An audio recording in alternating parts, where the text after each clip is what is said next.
Saudações, eu sou Marcos Valério XR e hoje é o dia 1º de janeiro de 2024 e eu queria aproveitar para fazer uma reflexão sobre o futuro, uma futurologia. Mas antes de entrar em elementos mais específicos, mais perspectivas sobre o que pode vir a acontecer de concreto, é muito importante fazer uma reflexão sobre a própria ideia de futuro, de previsão de futuro, sobre futurologia em geral. É um fato muito curioso, é o modo como a maioria das pessoas vai responder a pergunta: é possível prever o futuro? Eu mesmo fiz essa pergunta uma vez numa turma, numa sala de aula, e a maioria das pessoas responde assim, quase que imediatamente que não, O que é muito estranho, porque toda a nossa existência se baseia em previsão do futuro. Tudo que nós fazemos é com base em uma previsão. Eu prevejo que amanhã eu vou levantar cedo para trabalhar.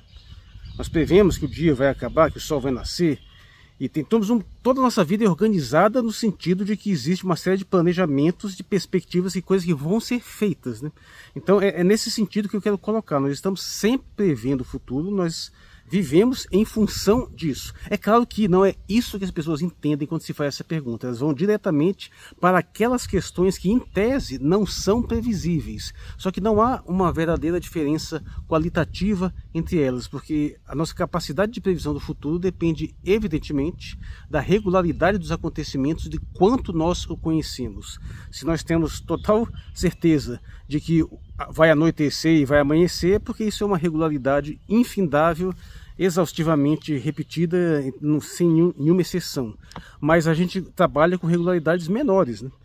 O fato de que nós estamos todo dia seguindo uma rotina, nós vamos estudar, nós vamos para a universidade, nós vamos para o trabalho, para a escola, e estamos fazendo sempre aquele ciclo ali, e no fim do mês recebe um salário, tem uma série de fatores, tem as contas para pagar, tem uma regularidade dos fatos. Então toda a nossa capacidade preditiva depende, principalmente, da nossa capacidade de reconhecer os padrões, perceber o modo como eles se desenvolvem, o modo como eles se repetem, e aí quanto mais previsíveis eles forem, é porque eles mais se repetiram.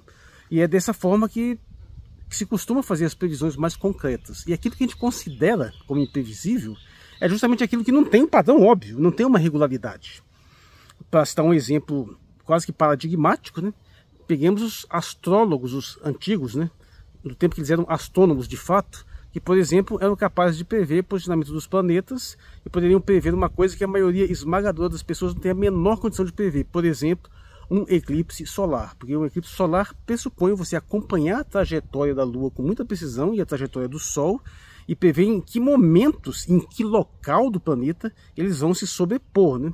Então, isso exige uma certa sofisticação de preditivo, de cálculos, uma série de fatores. Mas o fato é que quem observou isso muito detalhadamente e conseguiu inferir esse padrão é capaz de prever algo que para a maioria das pessoas vai parecer mágica, mas evidentemente nada mais passa do que ser capaz de reconhecer a regularidade em questão. No que se refere a fenômenos naturais, especialmente trágicos, que nos interessa muito ser capaz de prevê-los, como tsunamis, terremotos, existe toda uma ciência que se desenvolve, um estudo que já consegue apontar, por exemplo, que locais tais têm maior probabilidade de acontecer alguma coisa. Conseguimos fazer uma previsão do tempo, prever a ocorrência de chuvas e dar um alerta caso se preveja uma chuva um pouco mais intensa. Claro que ainda não é perfeito, tem uma série de questões aí envolvidas, mas é perfeitamente defensável que, à medida que a ciência for avançando, que se for desenvolvendo novos métodos, seja possível fazer previsões cada vez mais detalhadas, até que talvez um dia chegue o ponto de que nenhuma dessas grandes tragédias naturais nos pegue mais de surpresa. E de uma certa forma isso aconteceu na questão da meteorologia.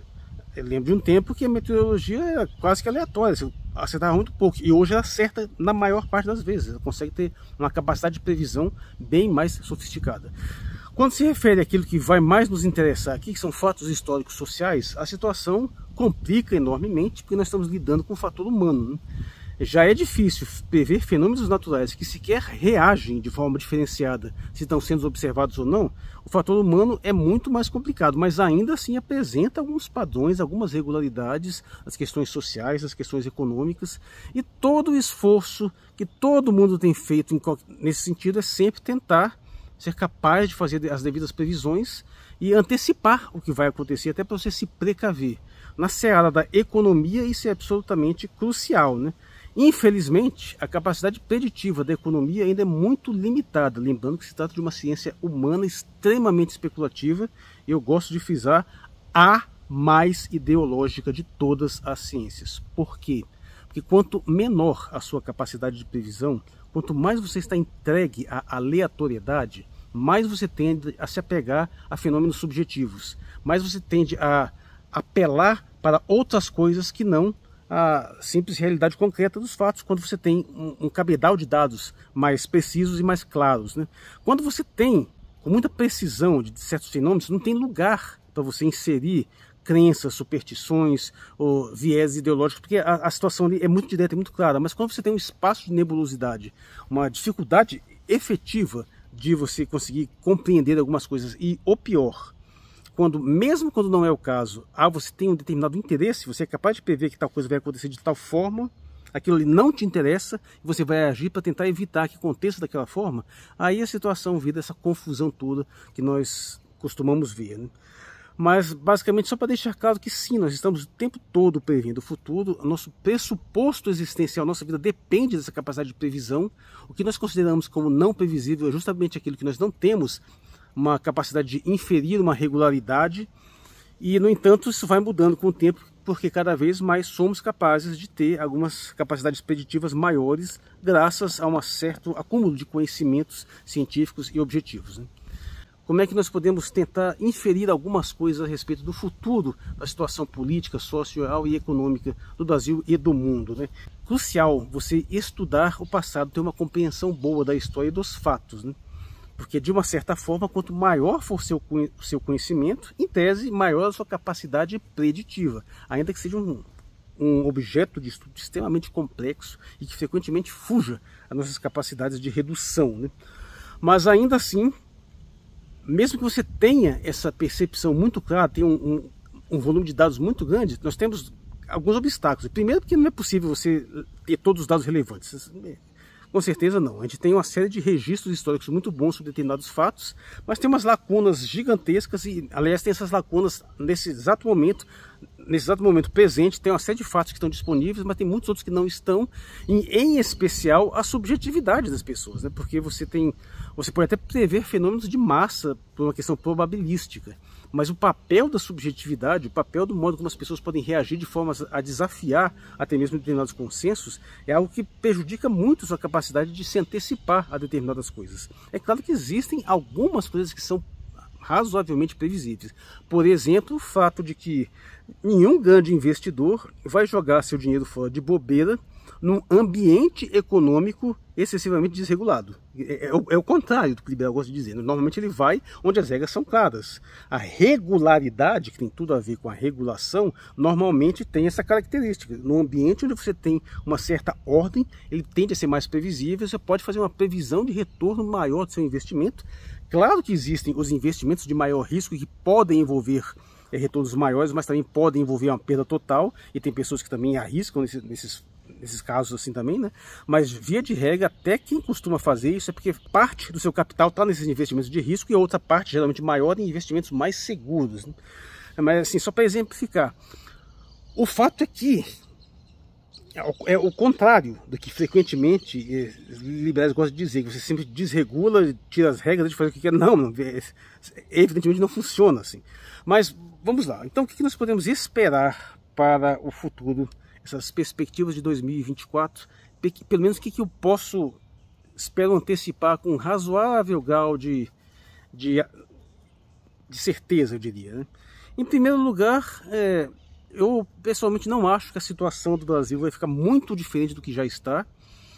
No geral, eu não vejo perspectivas de melhoras concretas a curto e médio prazo. No entanto, eu acho que a gente tende a ter uma percepção de melhoras, especialmente as pessoas que estão mais alinhadas com a política, mais alinhadas ideologicamente com o governo. Elas tenderão a ver uma melhora, mesmo que essa melhora seja em parte parcialmente ilusória.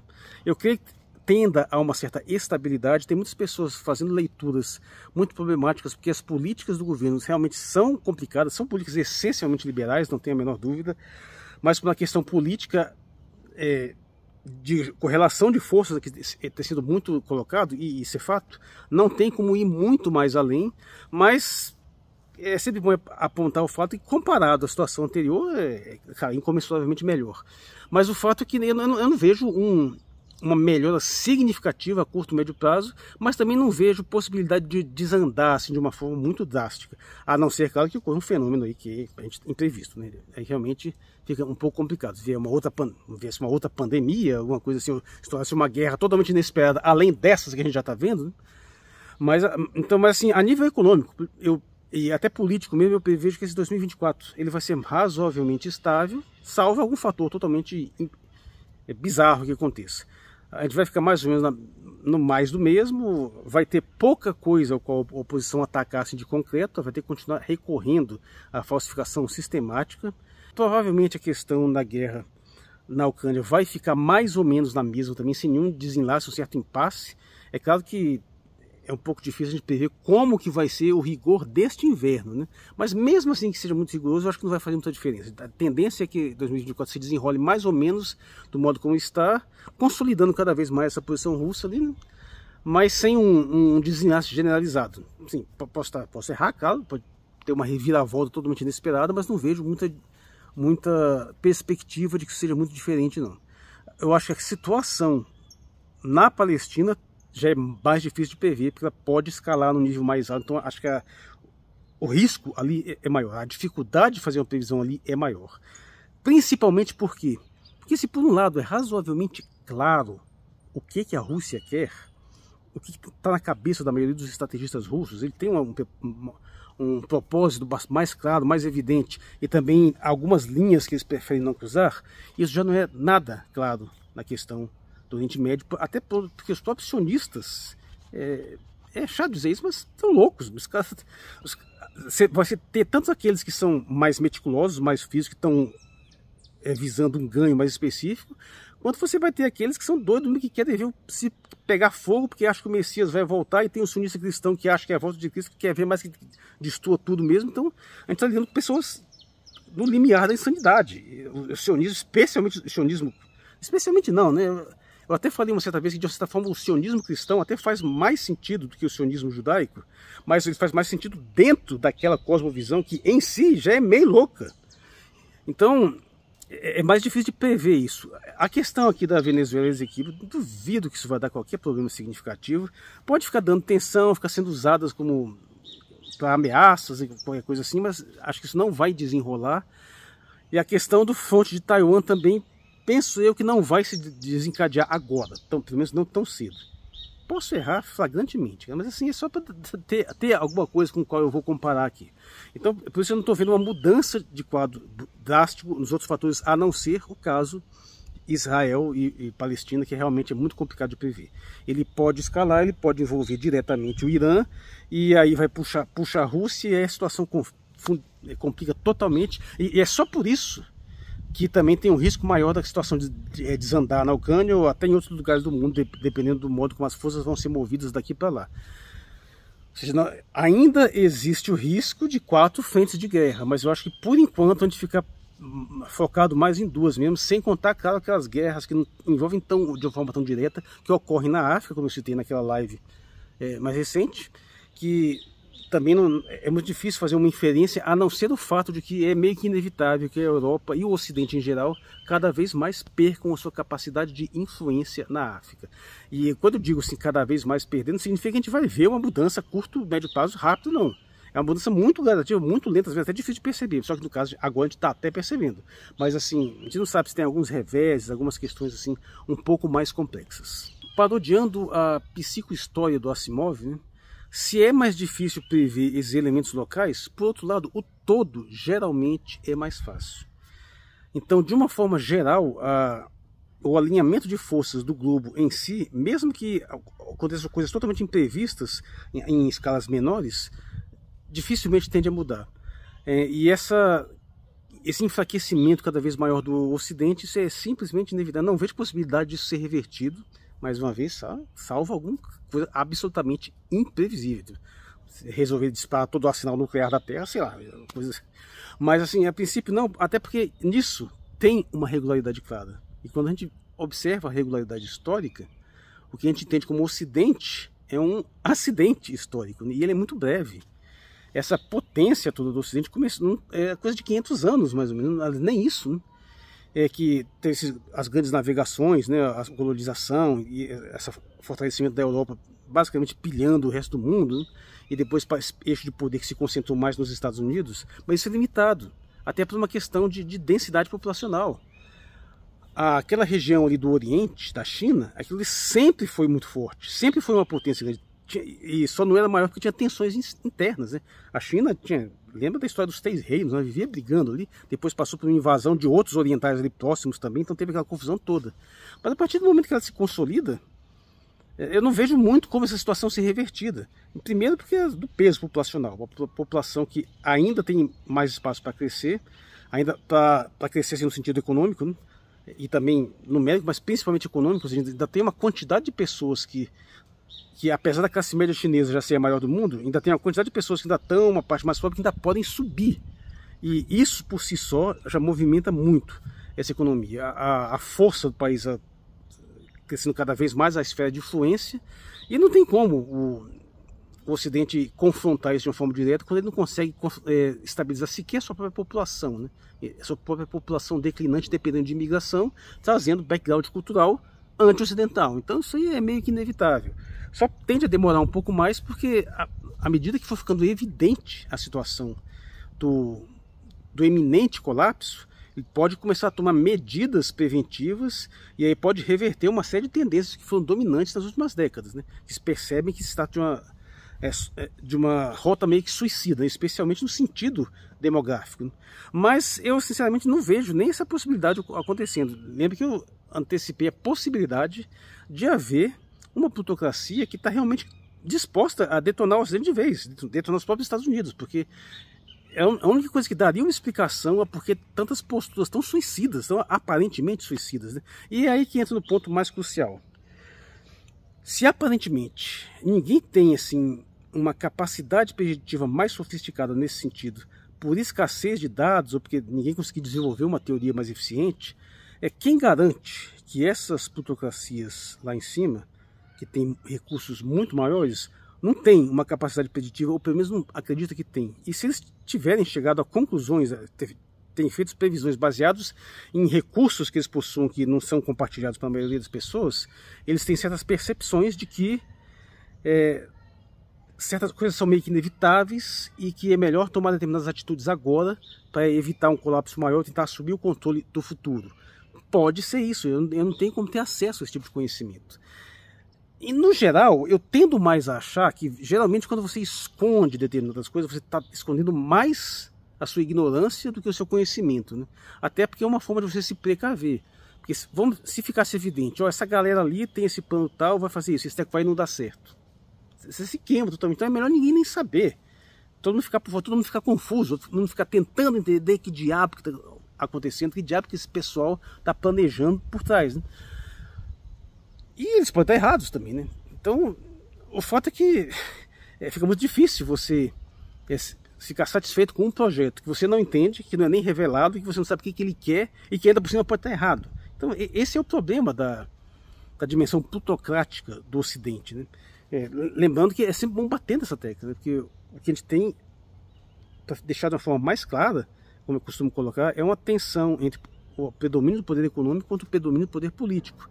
O poder político tem predominado no Oriente, na Rússia, na China, até mesmo em parte na Índia, no próprio Irã, esses países maiores. E no Ocidente é o poder econômico que manda. É simples assim. O poder econômico determina uma série de fatores, e quando falando do poder econômico, tem muito cuidado. Porque especialmente os marxistas tendem a ir muito naquele empresariado industrial mais direto. Assim, não é esse que está mais no comando.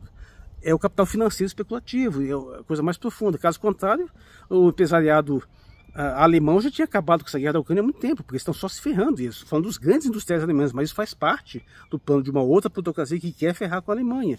Então a gente tem que ter muito cuidado com essa percepção, e também não se empolgue demais com o negócio da BlackRock, que eu acho que está evidente, a essa altura todo mundo está falando em BlackRock, e pode apostar que a essa altura o pessoal já está se precavendo, já está se movendo, já está se escondendo um pouco mais. Então daqui a pouco o BlackRock vai cair para um segundo escalão, a gente nem sabe que graus de ocultamento eles ainda vão gerar. Mas eu me ancodo na ideia de que quem quer que esteja lá em cima que eles estão querendo o melhor para eles, pelo menos isso. Se o pessoal tem uma viés suicida, quer se destruir, matar todo mundo junto, aí é mais complicado de eu prever isso também, né? E aí eu recorro àquela questão dos impulsos vitais contra os expulsantes vitais, né? Aquele vídeo de Eros e Thanatos. Sim, é possível que exista uma elite que com viés principalmente tanático, tá querendo tocar o terror todo, mas pessoalmente eu acho isso altamente improvável. Existe essa característica tanática no Ocidente. É difícil saber o quanto ela foi semeada artificialmente, o quanto é um desenvolvimento estrutural orgânico, porque as civilizações, de certa forma, elas se cansam também, né? Então, isso é um pouco difícil de prever. Isso está no Ocidente, mas vamos ter cuidado. A plutocracia não necessariamente é pró-Ocidente. Ela usa o Ocidente. Ela o escraviza. Mas ela própria talvez já tenha se dado conta que não tem como salvá-lo. Então, são coisas que têm que ser levadas em consideração também. De qualquer modo, isso é apenas uma reflexão bem mais especulativa. E eu acho que não vai ser muito diferente dos que eu antecipei aqui, salvo aconteça um fato totalmente imprevisto. Você tem que estar dando sempre essa ressalva. Eu não acredito numa nova pandemia tão cedo também. O que me preocupa mais em termos de imprevisibilidade é alguma doideira. O pessoal dá uma doida lá, ou às vezes um engano e explodiu uma bomba nuclear em algum lugar aí, sem mais nem menos. Isso aí me preocupa, porque bagunça tudo. Mas fora isso, e talvez alguma questão da eleição americana também, a gente não sabe como é que vai ser, né?